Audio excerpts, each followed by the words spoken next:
सैयदना उमर और अबू बकर रज़ी अल्लाह ताला अन्हुम के दरमियान पेश आने वाले इस वाक़या में जो लोग गौर व फ़िक्र और तदब्बर करना चाहते हैं उनकी इबरत के लिए बहुत सी बातें पोशीदा हैं। इब्नुल क़य्यिम रहमतुल्लाह अलैह अपनी किताब में लिखते हैं कि उमर रज़ी अल्लाह ताला अन्हु रोज़ाना सुबह की नमाज के बाद सैयदना अबू बकर रज़ी अल्लाह ताला अन्हु को गैब पाते।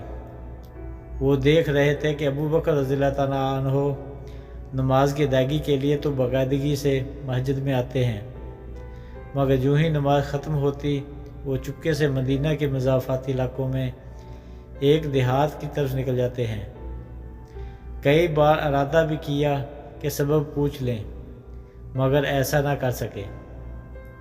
एक बार वो चुपके से हज़रत अबू बकर रज़ी अल्लाह ताला अन्हु के पीछे चल दिए। सैयदना अबू बकर रज़ी अल्लाह ताला अन्हु देहात में जाकर एक खैमे के अंदर चले गए।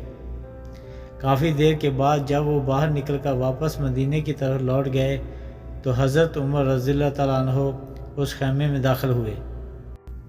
क्या देखते हैं कि खैमे में एक अंधी बुढ़िया दो छोटे छोटे बच्चों के साथ बैठी हुई है।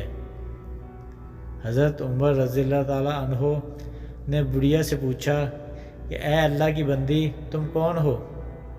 बुढ़िया ने जवाब दिया, मैं एक नाबीना और मुफलिस नदार औरत हूँ। हमारे वालिदैन हमें इस हाल में छोड़कर फौत हो गए हैं। मेरा और इन दो बच्चों का अल्लाह के सिवा कोई और आसरा नहीं है।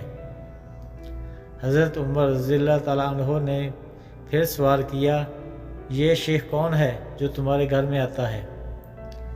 बूढ़ी औरत ने जवाब दिया कि मैं इस शेख को जानती तो नहीं, मगर यह रोज़ाना हमारे घर में आकर झाड़ू देता है, हमारे लिए खाना बनाता है और हमारी बकरियों का दूध धोकर हमारे लिए रखता है और चला जाता है। हज़रत उमर ये सुनकर रो पड़े और कहा, ए अबू बकर, आपने अपने बाद के आने वाले हुक्मरानों के लिए एक थका देने वाला इम्तिहान खड़ा करके रख दिया है। Thanks for watching and video अच्छी लगे तो मेरे चैनल को सब्सक्राइब ज़रूर करना।